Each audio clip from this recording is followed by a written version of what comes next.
internautas, y el día de hoy vamos a hablar sobre proyectar. Bueno, te estarás preguntando qué es proyectar. Bueno, proyectar es la forma en que los maestros organizan su experiencia en la práctica pedagógica y en donde buscan favorecer o buscan las estrategias para favorecer el proceso de enseñanza-aprendizaje en los niños y las niñas y de esta manera contribuir a su desarrollo pero de manera integral.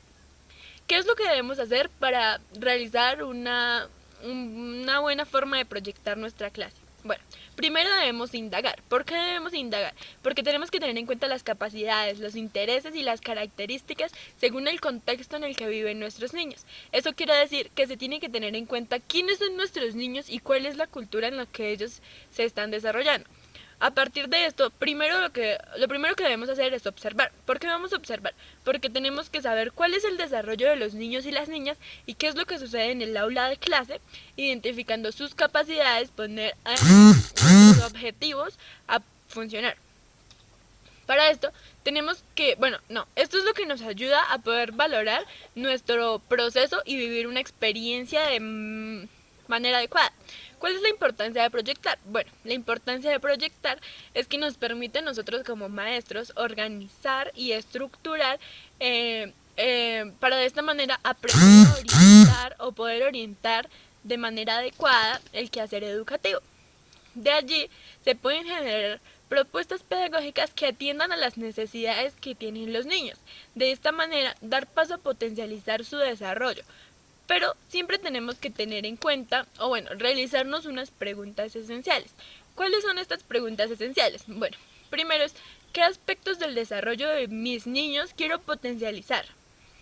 ¿Qué aprendizajes podrían realizarse que se relacionen con el desarrollo que yo voy, ¿cuáles son los aprendizajes que puedo integrar para favorecer el desarrollo de los niños y las niñas?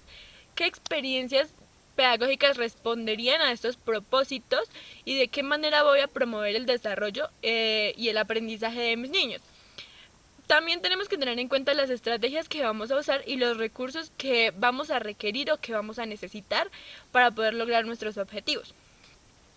Por otro lado, también tenemos que tener en cuenta que no hay un formato único que nos diga a nosotros como docentes qué es lo que debemos hacer o cómo vamos a realizar nuestro proyecto, sino que las dinámicas de cada clase y de cada contexto son completamente diferentes. Entonces mi dinámica es completamente diferente a la que va a realizar Mayerly y al proyecto que ella se va a plantear. Es por eso que los proyectos que vamos a realizar deben partir de la experiencia que nosotros tenemos en el aula como docentes. Para nuestro proyecto o para realizar nuestras intervenciones tenemos que tener en cuenta también ¿qué voy a potencializar del desarrollo de los niños y las niñas? ¿Para qué lo voy a potencializar? ¿Y cómo lo voy a llevar a cabo? Es por esto que como docentes tenemos que plantearnos propósitos claros y definir cuál es la intencionalidad pedagógica a la cual queremos llegar o cómo esto va a contribuir al proceso de formación de nuestros niños. Tenemos que tener en cuenta también ciertos como aspectos que nos van a permitir llegar y favorecer esto. Lo primero es las estrategias. ¿Qué tienen que tener las estrategias? Pues al momento de plantear las estrategias tenemos que tener en cuenta las particularidades que tiene cada estrategia. O sea, cómo la voy a desarrollar y qué es lo que yo lograría con esa estrategia. Además, cómo se va a implementar y de qué manera ayuda a los niños. El tiempo que vamos a usar y los recursos que vamos a necesitar que van a apoyar a las necesidades de los niños según el contexto en el que viven. Para proyectar nuestra práctica pedagógica tenemos que tener en cuenta las diferentes formas en que los niños y niñas exploran, interactúan y se comunican. ¿Por qué? Porque los niños siempre van a tener una estrategia distinta. Entonces las estrategias que nosotros les llevemos a ellos pueden ser maravillosas, pero no todos los niños los van a percibir de la misma manera. Es por esto que aquel material es fundamental que se tenga en cuenta cómo lo vamos a presentar y que al presentarlo se puede diversificar en el aula. Es por esto que los materiales que vamos a llevar tienen que ser accesibles para toda la comunidad. Ahora vamos a hablar sobre algunas estrategias que se podrían llevar a cabo dentro del aula. La primera son los rincones de trabajo o juego. ¿Qué es lo que pasa en los rincones de trabajo? Los rincones de trabajo permiten a los niños explorar, crear, construir, recrear y transformar de manera individual o en pequeños grupos sus interacciones y participaciones, donde los niños y niñas se expresan, deciden qué jugar, con qué elementos jugar y con quiénes jugar. El segundo son los proyectos de aula o de investigación, que nacen de las preguntas espontáneas que hacen los niños o las que nosotros como docentes les vamos a llevar a cabo o les vamos a proponer en nuestras intervenciones. Este proyecto se estructura por medio de la indagación, del planteamiento de preguntas, de las soluciones a esas preguntas o a los problemas que encontramos en el aula. Allí los niños pueden indagar, explorar y crear hipótesis. ¿Qué es lo que...? Bueno, esto lo realizan mientras hacen actividades para abordar aquellos conocimientos.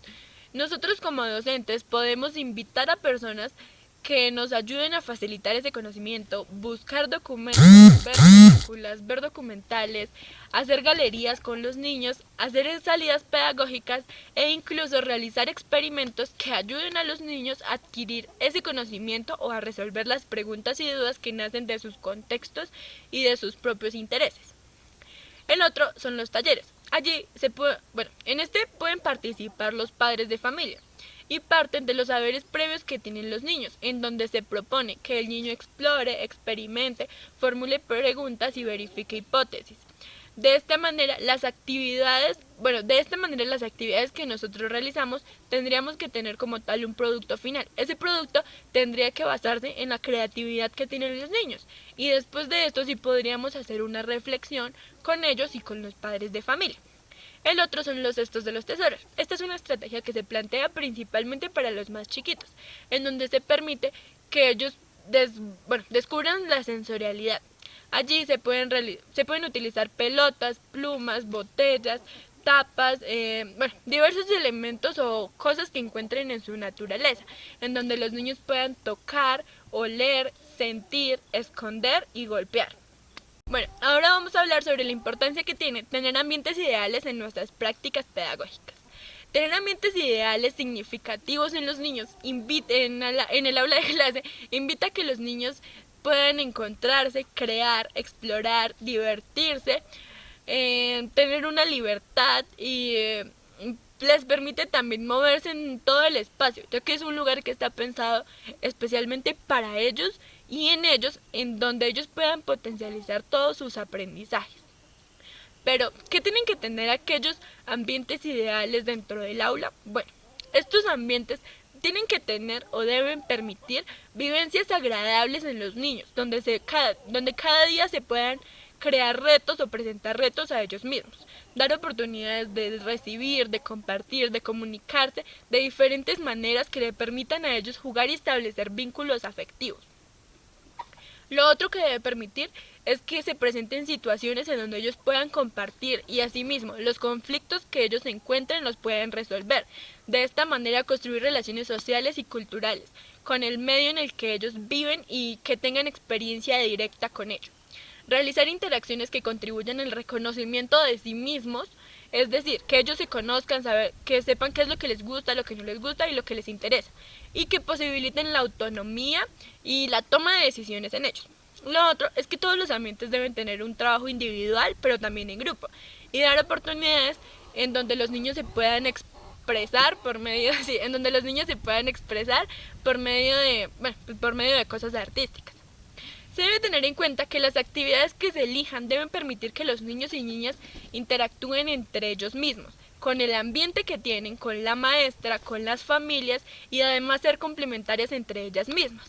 Por ejemplo, vamos a escoger la estrategia que nos daban sobre el cesto de los tesoros. Allí los niños pueden experimentar su sensorialidad, pero mientras experimentan eso pueden aprender sobre los colores, hacer experimentos que enriquezcan sus intereses o en donde se resuelven las preguntas que ellos mismos se plantearon. De esta manera complementar también con el proyecto de aula que se esté creando en el salón. Eso es todo, muchas gracias, bye.